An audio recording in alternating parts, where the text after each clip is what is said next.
నోటి మాట ద్వారా విషయాలను పంచుకొనుట.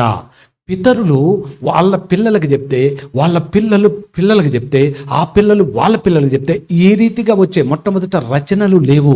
అవి మొట్టమొదట వాగ్రూపములు ఉన్నాయి. ఆ పితరులు వాళ్ళు చెప్పుకుంటూ వచ్చేవాళ్ళు, వాటిని నేర్చుకునేవాళ్ళు. ఈ రోజున మనందరం గుర్తుపెట్టుకోవాలి, మీరు విన్న వాటిని మీ పిల్లలకు నేర్పించాలి. మీరే వినకపోతే,